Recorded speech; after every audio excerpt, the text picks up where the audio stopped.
وبكده ده الشكل النهائي بتاع الطبق بتاعنا وبتاع اللفت. هو لسه ما اتخللش طبعا، بس انا حبيت اوريهولكم.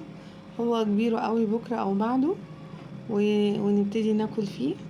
وزي ما انتوا شايفين اللون بتاعه اهو تحفة تحفة تحفة. ومش عشان اللون، الطعم تحفة. واللي يحب مية الدقة هيشرب احلى مية دقة بتاعت اللفت. ولو حابين ممكن نضيف جزر، انا ما ضفتش الجزر. انا حبيت اعمل لفت بس مجرد، بس انا ممكن اعمل لكم ترشي مشكل، ترشي بلدي مشكل ان شاء الله المرة الجاية اعمله لكم.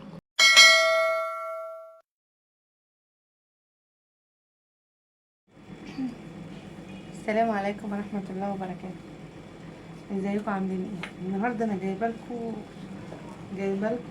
يعني وصفه، لان انا عملت معاكم الليمون بالزيتون وانا قافلاه، مش هفتحه الا على رمضان عموما.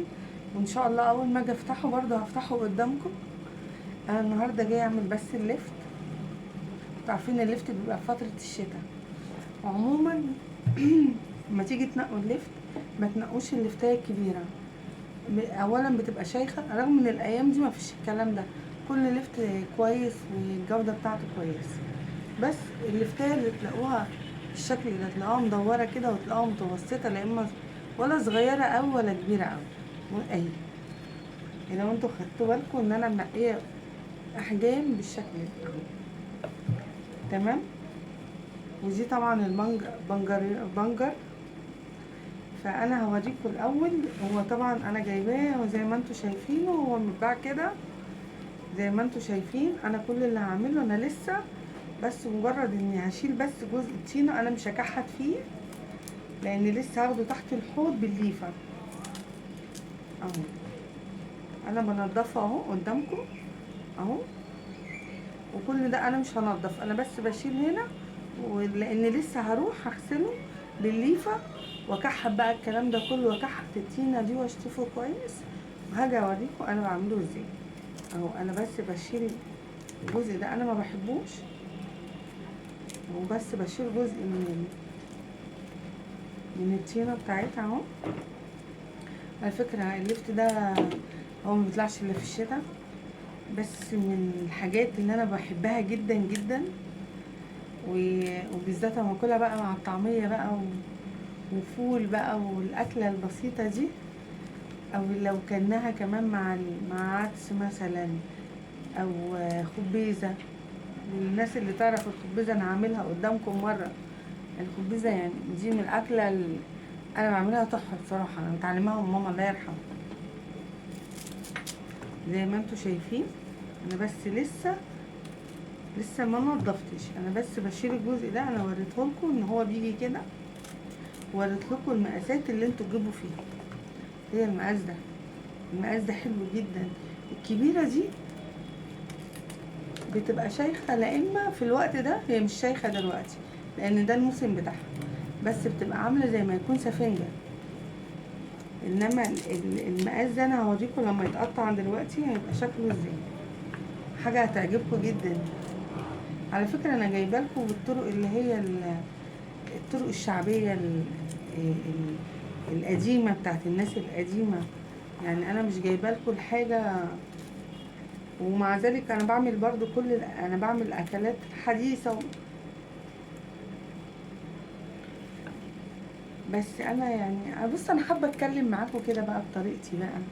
يعني ما اعرفش اهو بتسلى معاكم، يعني كاني قاعده كده كانكم قاعدين معايا. يعني انتوا شايفين انا قاعده لوحدي دلوقتي، فيعني بتكلم معاكم عادي، يعني كاننا قاعدين مع بعض بناخد وندي كده مع بعض. ف... فمش محضره حاجه، انا بتكلم معاكم كده بطبيعتي. فثواني خليكم معايا، هروح بس اغسله واجيلكوا تاني. وانا رجعت لكم اهو بعد ما غسلته اهو. غسلته بالليفه وخليته زي الفل اهو زي ما انتوا شايفين. هبتدي ان انا انضفه اهو. على فكره انا عملت يعني الزبده جربتها بعد ما بردت وكده وعملت بيها اكله بصراحه تحفه. واللي عايز يخزن الزبده يخزن الايام دي، جميله جدا.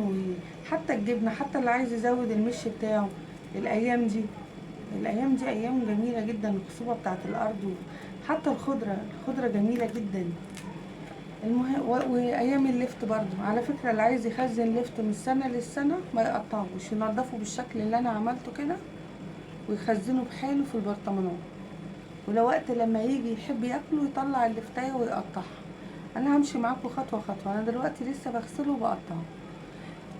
اللي عايز يخزن اللفت من السنه للسنه ويعيش معاه يخزنها بحالها، ما يقطعش اللفتايه زي ما انتوا شايفين كده، يا دوبك بس ينضفها خفيف ويسيبها كده اهي بحالها كده، ولما يجي عشان ياكلها يقطع، تطلعيها تقطعيها، هي هتبقى مستويه بس مش مهريه، هتبقى ماسكه نفسها كانك لسه عاملاها. واللفت ده من الاكلات الجميله يعني اللي بتبقى جنب الاكل، زي الليمون والفلفل، بالعكس دي خفيفه. ده انا افتكر والدي زمان الله يرحمه كان الميه بتاعت اللفت دي، عشان امي كانت والله يعني رحمه الله عليها، هي امتنا امات المسلمين، صلى على النبي عليه الصلاه والسلام. كانت ماما لما بتعمل ميه اللفت دي كانت بتعملها يعني من كتر الخلطه بتاعتها، كانت بتحط الثوم. لا بص انا مشيتكم الخطوات اللي انا عاملها دلوقتي. وادي اللفت اهو انا بنضفه، انا مش عايزه اطول عليكم في التنظيف بتاعه، هنضفه وارجع لكم.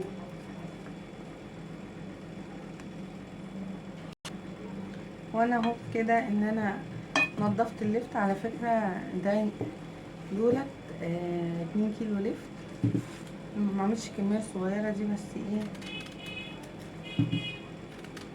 السكينه مطرح تنظيف البنجر.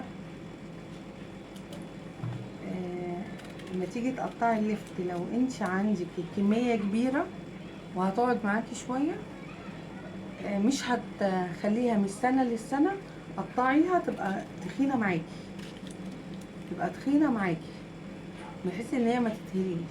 لو انت جايبه كميه وهتاكليها على طول، يعني كبيرها تقعد معاكي مثلا شهر مثلا، قطعيها قطع رفيعه، بحيث ان كل ما لو مده طويله تبقى القطع تخينه، تبقى محمله كده مليانه. لو لو انت هتاكليه على طول ان شاء الله. بص قلب اللفتايه، بص المتوسطه بتبقى قلبها جميل جدا، وتحس ان هو بص محمل كده، مش عامل زي ما يكون سفنج ولا كده، لا اللفتايه الكبيره بتبقى من جوه عامله زي ما يكون سفنج، حتى ما تحطيها في الميه تلاقيها شربت الميه. بص حتى بسم الله ما شاء الله، اللهم صل وسلم عليك يا رسول الله، صلوا على النبي. على فكره انا لما باجي اتكلم معاكم بتكلم على طول، بس بقول يعني بس اتمنى انكم تصلوا على النبي وانا معاكم، اللي بيتفرج عليا يصلي على النبي، لان يعني انا مش بحب اقلب بصراحه حد. انا لقيت معظم اللي على اليوتيوب يعني الطريقه، لا انا بتكلم معاكم وبعمل لكم الحاجه والله العظيم، اللي جربها ورايا عرف يعني. انا بعمل لكم الحاجات اللي هي الوصفات، لو وصفة قديمة هي بطريقتها، لو وصفة حديثة بطريقتها. يعني انا زي ما قلت لكم الطبخ ده من عند ربنا، ده موهبة من عند ربنا سبحانه وتعالى. ف يعني انتوا صلوا على النبي وانتوا معايا كده واحنا اخوات وكلنا، وكل اللي بيشوفني انا بسلم عليه واحد واحد وبشكره على مشاهدته ليا، وصلوا على النبي. اهو انا كده خلاص قربت اخلص اللفت اهو، انا كده ايه مشيت معاكم بالطريقه اللي هي ايه واحده واحده اهو، وان شاء الله هتاكلوا احلى حاجه. والاهم من كده اللي بيحب الدقه بتاعه اللفت او الترش البلدي، انا هعملها له دلوقتي مع اللفت ويدوق الدقه بتاعتي بقى، يعني هتعجبه جدا جدا يعني ان شاء الله باذن الله. وانا كده جايه لكم بقى بالحاجه، انا بعد ما قطعت اللفت زي ما انتم شايفين اهو اتقطع خلاص تمام، واتغسل زي الفل زي الفل. وزي ما قلت لكم تجيبوا اللفتايه المتوسطه، ما تجيبوش اللفتايه الكبيره، حتى لو كنتوا هتخزنوه حاولوا تجيبوا اللفتاية اللي هي متوسطة، ولا الصغيرة قوي ولا الكبيرة قوي، الوسط. هتشيلوه من السنة للسنة، بتتشاء بتتنضف وكل حاجة، وتتغسل بليفة ليفة كده، تبقى مخلينها للبطاطس، للفت، للبطاطا، مخلينها للأكلات اللي هي عايزة تتغسل من بره. تغسلوه كويس جدا والشطف كويس جدا، ويتحط في مصفى. وزي ما انتوا شايفين قلبه اهو، قلبه زي الفل، قلبه زي الفل. تمام. خلصنا التقطيع اللفت، هنيجي بقى للمقادير. المقادير شطة، ادي البنجر انا بشرته بالمبشرة اهو. تمام. دولت 2 كيلو لفت، انا بحط لهم كوباية الا ربع ملح. تمام. هنيجي بقى للتكة اللي هي البسيطة اللي هنعملها، اللي هي على اساسها احنا هنشرب الدقة بتاعة اللي بيسمى ترش بلدي او اللفت او الترش البلدي. هي بتبقى دقة عبارة عن ايه؟ طبعا البنجر اساسي فيها. طبعا بتوع المخللات مش هيحطوا لك بنجر، بيحطوا لون. تمام. هنا بقى هنيجي للتكة اللي هي التكة الاساسية، اللي هي ايه؟ كام فص توم. بصوا زي ما انتوا شايفين اهو، بسم الله الرحمن الرحيم، صلوا على النبي. اهو دول كام فص توم، وهنبتدي احطهم فين؟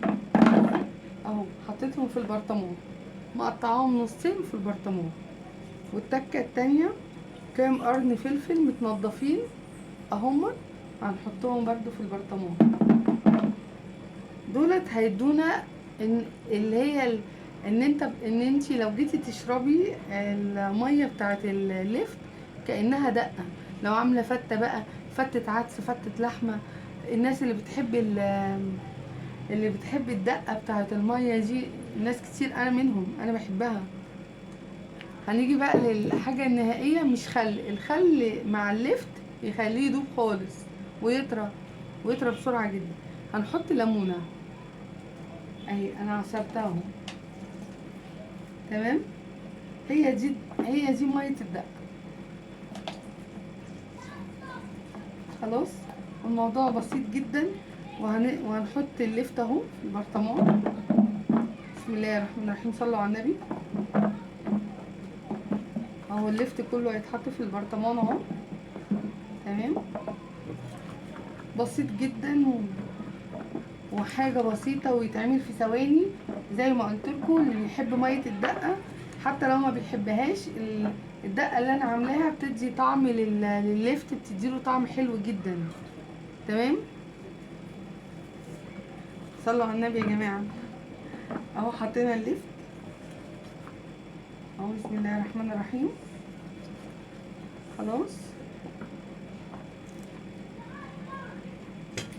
هنيجي بقى، ادي رتل ميه، بس مش الرتل كامل اهو زي ما انتوا شايفين، لان دول 2 كيلو. تمام. احط عليهم الملح كله اهو، واحط عليهم الشطه. لو في اطفال طبعا ما تكتروش الشطه، لان انا حاطه كمان فلفل. وهنقلب كويس جدا، هنقلبها كويس جدا.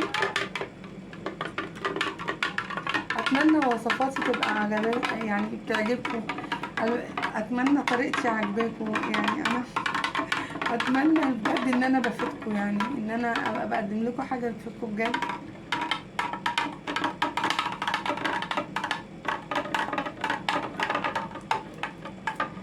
هقلبه وارجع لكم تاني. ودي الخطوه اللي انا يعني اللي انا نسيت اعملها قدامكم، ان انا حطيت البنجر اهو. شايفين البنجر؟ حطيته. شايفين اللون؟ شايفين؟ بسم الله الرحمن الرحيم، اللهم صل على سيدنا النبي. شايفين اللون الجميل ده؟ ولسه كمان البنجر ما نزلش طعمه، ولسه كمان التوم ما طلعش الطعم بتاعه، ولسه كمان طعم الليمون مع قرنين الفلفل. صدقوني اللفت هيبقى تحفه، والميه اللفت تحفه. واتمنى ان هو يعجبكم، واللي عجبه قناتي يعني ايه يدعي لي. انا مش طالبه حاجه غير انكم تدعوا لي وشكرا على كل الناس اللي بتشوفني وبتشاهدني. متشكرة جدا وبحبكم في الله. السلام عليكم ورحمة الله وبركاته. وبكده ده الشكل النهائي بتاع الطبق بتاعنا وبتاع اللفت. هو لسه ما اتخللش طبعا، بس انا حبيت اوريهولكم. هو كبير قوي بكره او بعده ونبتدي ناكل فيه. وزي ما انتوا شايفين اللون بتاعه اهو تحفة تحفة تحفة، ومش عشان اللون، الطعم تحفة. واللي يحب مية الدقة هيشرب احلى مية دقة بتاعت اللفت. ولو حابين ممكن نضيف جزر، انا ما ضفتش الجزر، انا حبيت اعمل لفت بس مجرد. بس انا ممكن اعمل لكم ترشي مشكل، ترشي بلدي مشكل ان شاء الله المره الجايه اعمله لكم.